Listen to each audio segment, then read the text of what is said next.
Assalamualaikum warahmatullahi wabarakatuh. Jumpa lagi dengan Amel di Mimbar Fokus. Seperti biasa, untuk Mimbar Fokus kita membahas apa yang menjadi fokus utama dari koran Mimbar Umum. Kali ini kita kembali menyapa redaktur daerah dan redaktur hukumnya koran Mimbar Umum, Bang Jamaluddin. Apa kabar, Bang? Baik, alhamdulillah. Sapa dulu, Bang, pemirsanya. Gimana nih, Bang, Ramadan kali ini? Ya, selamat malam pemirsa koran Mimbar Umum podcast. Jumpa lagi di Mimbar Fokus kali ini dengan Bang Jamaluddin. Bang Jamaluddin. Oke, Abang. Bang, kita santai ya, Bang ya. Untuk Mimbar Podcast minggu ini gimana nih, Bang? Minggu lalu kita agak-agak ada kendala dikit nih, jadi agak off kita Mimbar Fokusnya. Jadi untuk fokus kali ini kita bahas kembali yang menjadi topik utama dari koran Mimbar Umum. Itu apa, Bang, yang menjadi topik kita dalam seminggu terakhir ini?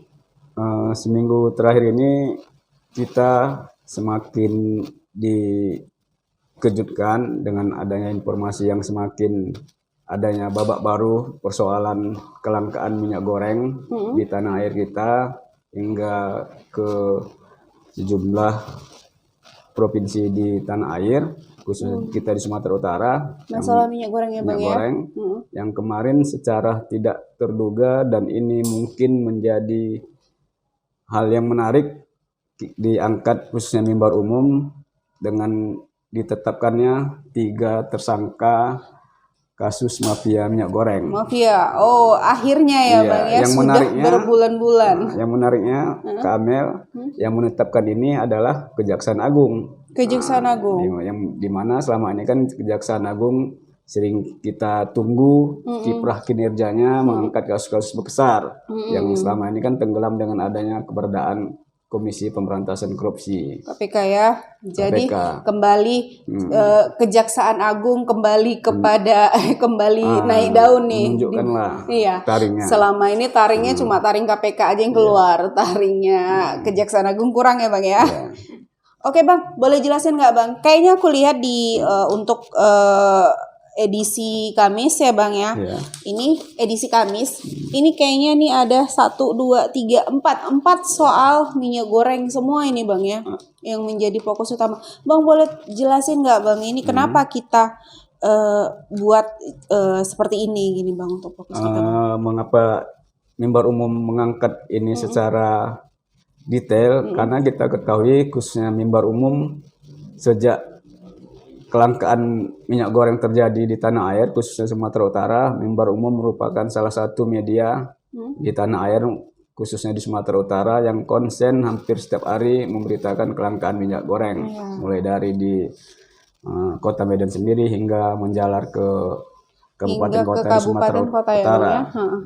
Jadi, bahkan dengan adanya kemarin pernyataan dari Kejaksaan Agung ditetapkan 3 tersangka, ini menjadi menarik untuk diangkat, apalagi khusus di Sumatera Utara. Ada ternyata salah satu tersangka itu merupakan putra daerah dari Sumatera Utara. Siapa itu, Bang? Terduganya, Bang? Ya, MPT katanya kan. MPT lah, nggak bisa kita sebut. Masih terduga ya, Bang ya? Itu nggak boleh disebut tersangka. Sudah tersangka? Oh gitu. Ini menjadi daya tarik bagi masyarakat kalangan ya, DPR, kalangan praktisi hukum, pegiat-pegiat hukum untuk meminta kasus kelangkaan minyak goreng ini terus diangkat dan dibuka selebar-lebarnya oleh penegak hukum. Iya, karena ini istilahnya kalau dibilang dari kegiatan ini udah hampir puncaknya ya, Bang ya, karena sudah hampir puncaknya, tinggal menunggu gimana langkah selanjutnya ya. Orang lagi yang lebih besar yang diangkat, karena kan yang masih ditetapkan itu masih salah satu dirjen. Apakah ada lagi yang di atas? Ya, kita tunggu keberanian dari Kejaksaan Agung tersebut. Karena ini mafia ya, Bang ya. Harus ini kita. Orang. Oke, Abang, ini terkait minyak goreng. Selain itu kan Abang tuh redakturnya daerah ya, redaktur daerah dan hukum gitu. Ya, kita bagus nih bahas soal daerah dan hukum ini, Bang. Ini untuk minggu ini kalau untuk daerah halaman Sumatera Utara, khususnya pantai barat, kita mengangkat kemarin ada pertemuan para tokoh di Sumatera bagian Tapanuli bagian selatan, Tabaksel ya Bang ya. yang mengangkat kembali isu pembentukan Provinsi Sumatera Tenggara. Oh, kembali. Kemarin sudah sempat redup itu Bang Kemarin sudah ya. sempat redup karena adanya moratorium dari pemerintah atau presiden untuk menyetop tidak adanya pembentukan provinsi baru.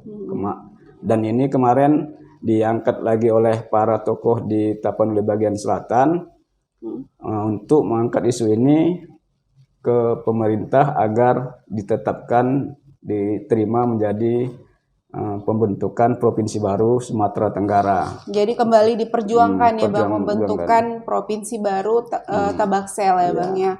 Dan itu akan terus berlanjut Bang, kita bahas itu. Kayaknya akan terus berlanjut, diperjuangkan oleh para tokoh-tokoh Tapanuli bagian selatan, ada dari tokoh Kabupaten Mandailing Natal, Tapanuli Selatan, Paluta, dan sekitar Tapanuli bagian selatan, yang mana ketuanya yang sudah kita kenal dan tidak kita ragukan lagi, mantan anggota DPR RI, kalau tidak salah dari fraksi Hanura. Nama orangnya nggak bisa disebut Hari juga. Lotung Siregar. Oh ada. Kemungkinan ini akan gol karena kita ketahui Bang Hari Lotung Siregar ini punya kedekatan dengan istana karena merupakan kalau bisa dibilang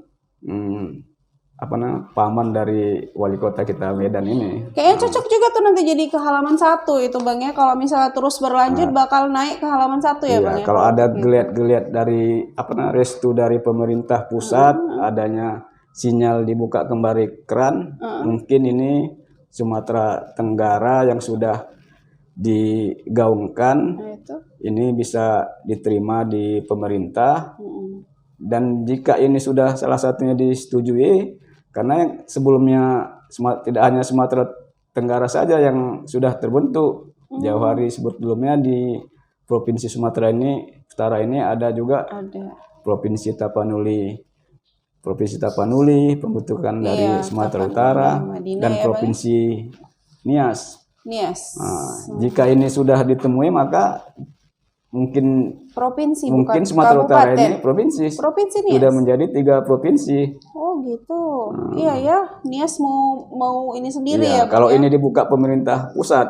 Nah, inilah kita tunggu informasi tersebut. Ini harus diawasi berarti ya Bang ya untuk ini. Inilah ditunggu oleh masyarakat di kabupaten yang pembentukan provinsi baru tersebut. Berarti harus ini ya kita update ya Bang ya.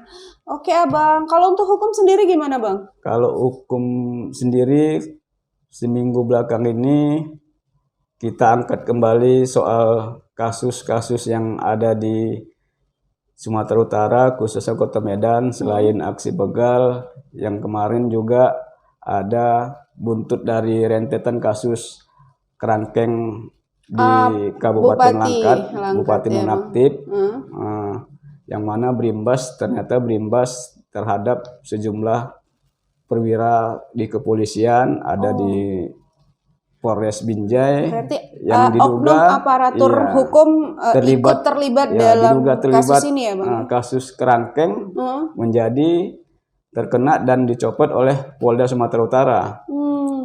Merembet ke semua gitu ya Bang ya. Jadi kalau misalnya dibilang itu nggak bisa dikerjain sendiri ya Bang ya. Itu biasanya bisa lama seperti itu pasti ada ya Bang ya, perlindungan yang didapatkan ya Bang ya. Inilah juga menjadi informasi menarik dan terus diikuti oleh para pembaca dan masyarakat umumnya, sejauh mana kasus kerangkeng ini dinanti oleh masyarakat, kinerja kepolisian, penegak hukum lainnya untuk menuntaskan kasus ini. Selain itu ada juga kemarin kita mengangkat kasus soal seorang kepolisian yang menjebak masyarakat, oknum polisi menjebak masyarakat untuk menjebak masyarakat membeli narkoba. Wow. Yang ditangkap itu yang dijebak, sementara yang menjebak itu yang diduga orang suruhan aparat jadi ditangkap. Wah. Videonya sempat viral dan ternyata kemarin juga berimbas, akhirnya Polda Sumatera Utara memindahkan aparat polisi tersebut yang juga dari Polres Binjai.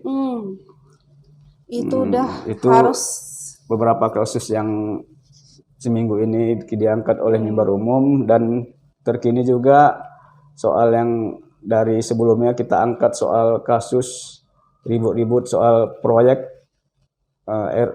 jalan di Sumatera Utara, infrastruktur jalan di Sumatera Utara senilai 2,7 triliun. Oh iya, kemarin kita sempat bahas tuh Bang dengan orang PSI ya Bang ya. Itu gimana tuh Bang perkembangannya Bang? Yang perkembangannya sekarang terkini, perkembangan babak baru, akhirnya PSI tidak sabar dan melakukan gugatan hukum ke Petun. Mereka sudah melayangkan gugatan ke Petun, meminta kepada Pemprov Su untuk meninjau ulang kasus ataupun proyek senilai 2,7 triliun tersebut yang diduga mereka multi-years itu ya Bang ya? Yang diduga mereka menyalah, tidak sesuai peruntukan ataupun poin-poin yang berdasarkan perundangan dan hukum. Kita kemarin sempat bicara dengan Bang Nejar Juli ya Bang ya, Ketua PSI Sumut ya Bang ya. Itu memang katanya kemarin kalau misalnya kasus ini tetap berlanjut mereka akan melakukan gugatan dan mereka memenuhi janjinya ya Bang untuk melakukan gugatan. Oke Abang.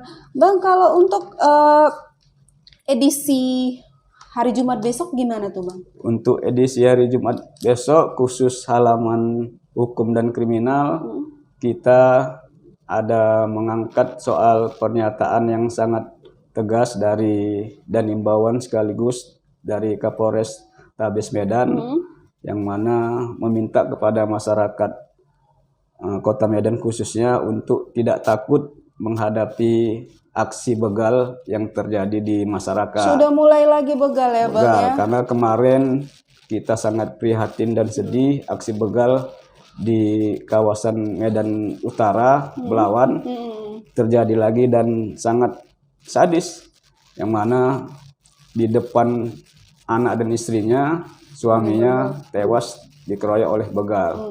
Sudah mulai apa ini karena mau mendekati Lebaran, aksi kejahatan pasti meningkat. Dan ini juga diangkat di halaman 1 mungkin. Imbauannya kita masukkan di halaman Sumatera di halaman kriminal. Imbauan dari Kapolres Tabes untuk tidak takut menghadapi begal. Walaupun dengan cara terpaksa ya kita lawan katanya. Kalau bisa dilawan, tapi kalau bisa Kapolres Tabes juga memberikan sejumlah imbauan pada masyarakat bagaimana menghadapi begal, untuk tidak berjalan mengendarai kendaraan di tempat-tempat sepi. Jadi tips-tipsnya ya Bang ya, apa yang harus dilakukan karena itu untuk lebih banyak itu kalau yang namanya begal itu kan malam tuh Bang ya, malam ke pagi gitu. Itu kan kebanyakan pekerja tuh Bang, pekerja malam. Apalagi di gitu Belawan sana kan. Yang pulang, yang memang pulangnya dari memang jadwalnya jam 11 atau jam 10 malam. Dan ada yang kayaknya pedagang yang pagi harus ke pajak dulu gitu ya Bang untuk beli. Itu kayaknya itu harus diiniin juga ya Bang ya, harus memperhatikan tips-tips yang diberikan ya Bang ya. Ya inilah kita minta ini perlu diangkat kembali di masyarakat, giat masyarakat, kepedulian masyarakat, bahwasannya dengan adanya aksi-aksi begal ini, jika kita masyarakat kita harap membangun opini, semangat di masyarakat untuk pedulilah terhadap aksi-aksi tersebut. Jika ada melihat ya seharusnya kita turut membantu jika ada melihat aksi tersebut. Bantu ya Bang ya, jangan dibiarin, jangan takut kemarin kan di videonya viral itu kan, kasihan sampai dihajar sampai meninggal tersebut. Tapi banyak yang takut jadi saksi itu Bang. Itu juga tadi kata Kapolres Tabes, jangan takut, kalaupun memang itu untuk membela diri ya tetap tidak diproses. Ini Selain itu juga di halaman Aceh juga kita mengangkat, ada besok beritanya di Hari Jumat ya Bang ya. Hari Jumat Hari besok. Jumat tanggal 22 20. April 2022 ya Bang ya. Itu kita angkat apa Bang? Persoalan di guru kontrak di Kabupaten Pidi yang sampai sekarang informasi kita terima gaji mereka tidak dibayar. Guru honorer ya Bang ya, kalau yang anggota dikenal di dewan sini. setempat mendesak pemerintah setempat untuk membayar gaji tersebut. Udah mau lebaran ini, pemerintah daerah yang ada di Aceh apa tuh Bang? Pidi, Kabupaten Pidi, Pidi. di Kabupaten Pidi tuh minta tolong tuh udah mau lebaran, dibayarkan lah ya, gitu ya Bang ya. Ya. Terima kasih Bang Jamal udah memberikan informasi-informasi yang bisa kita dapatkan dengan membaca koran Mimbar Umum. Begitulah pemirsa, Mimbar Fokus kita pada hari ini. Assalamualaikum warahmatullahi wabarakatuh.